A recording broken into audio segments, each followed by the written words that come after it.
ఏదో భూమి కబ్జా చేశారని చెప్పేసి అయితే కొంత తొలివెలుగు రఘు గారు చెప్పడం అయితే దానిపైన మీ వ్యాఖ్యలు ఏంటి?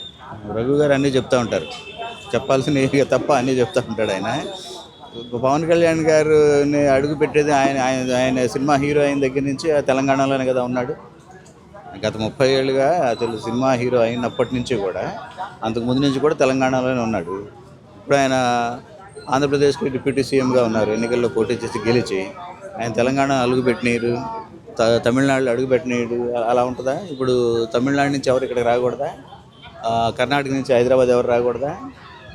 మరి హైదరాబాద్ వాళ్ళు అమరావతి వెళ్ళకూడదా? హైదరాబాద్ వాళ్ళు చెన్నై, బెంగళూరు వెళ్ళకూడదా? అడుగు పెట్టినడానికి ఈయన సొంత ప్లేస్ కాదు కదా ఇది. భారతదేశంలో, ప్రపంచంలో ఎవరు ఎక్కడికైనా వెళ్ళొచ్చు, దానికి కొన్ని పర్మిషన్స్ ఉంటే వెళ్ళొచ్చు. ఇప్పుడు మన తెలుగు రాష్ట్రాల్లో ఒక చోట నుంచి ఒకటి వెళ్ళటం అనేది ఒక మామూలు నార్మల్ విషయం. ఆయన అడుగు పెట్టినవను, లేదా ఆయన తాలూకు ఆయన పక్కన ఉండే 10 మందో 20 మందో అయితే అయ్యే పనే. ఇది అయ్యే పని కాదు. ఆయన ఈ బీరాలు పలకటం ఇలాంటివన్నీ మానేయాలి. తెలంగాణలో రోహింగ్యాలని అడుగు పెట్టనీయకుండా చూడండి.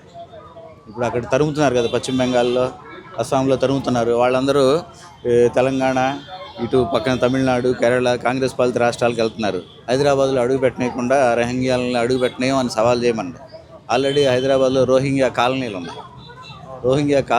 నువ్వు వెళ్ళి ఏ రోజన్నా అక్కడ వీడియో చేసి, ఇక్కడ రోహింగ్యా కాలనీలు వస్తున్నాయి, గవర్నమెంట్ ఏం చేస్తుంది, వీళ్ళని నిరోధించాలి కదా, వీళ్ళకి ఆధార్ కార్డులు ఎలా వచ్చినాయి, వీళ్ళకి ఓటర్ ఐడి కార్డులు ఎలా వచ్చినాయి, నువ్వు ఎప్పుడన్నా చేసావా వీడియోలు? మరి ఏం చేస్తున్నారు మీరు? జర్నలిస్టులు ప్రజల పక్షాన ఉండాలా, లేకపోతే ఒక పార్టీ పక్షాన ఉండాలా? జర్నలిస్టులు ప్రజల పక్షాన పనిచేయాలి, సమాజం పక్షాన పనిచేయాలి. కానీ ఒక పార్టీ పక్కన నిలబడటం, ఒక వ్యక్తి పక్కన నిలబడటం కాదు కదా. ఎక్కడ తప్పు ఉందో ఆ తప్పును నువ్వు చెప్పాలి. ఆయన ఏదో భూమి కబ్జా చేసి, ఆయన భూమి కొని 10-12 ఏళ్ళు అక్కడ ఎప్పుడు వ్యవసాయం చేసుకుంటాడు. అప్పుడప్పుడు సరదాగా ఆయన సినిమాల్లో ఉన్నప్పుడు ఆయన ఆవులను పెంచుకునేవాడు. మనం ఆ వీడియోలన్నీ ఇప్పుడు కాదు, అప్పుడు ఎప్పుడో చూసాం. కబ్జా చేసినాడు ఎప్పుడో అడుగుతాడు కదా. మీ స్థలం కబ్జా చేస్తే మీరు అడగరా? ఆయన స్థలం కబ్జా చేస్తే ఆయన అడగడా? నా స్థలం కబ్జా చేస్తున్నాడు, ఇప్పుడు ఈయన కొత్తగా కనిపెట్టాడా కబ్జా చేశాడు? ఏంటది అది? అది ఏంటి? ఆయన వెనక ఉన్న ఉద్దేశం ఏంటి? ఎవరు ప్రేరేపిస్తున్నారు ఆయన? ఎవరు ఆయన్ని రెచ్చగొడుతున్నారు? ఎవరు ఆయన ముందుండి వెనక నుండి ఆయన్ని ముందు పెట్టి ఈ ఆట అంతా ఆడుతున్నారు? ఇవన్నీ అయ్యే పనులు కాదు. ఆయన పనులు ఆయన చేసుకుంటా ఉంటాడు. ఆయన పవర్ స్టార్.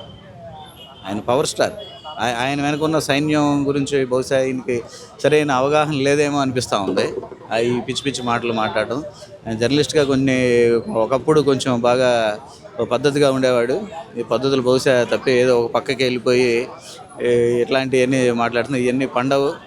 ఈ సీన్ పండదని చెప్పండి.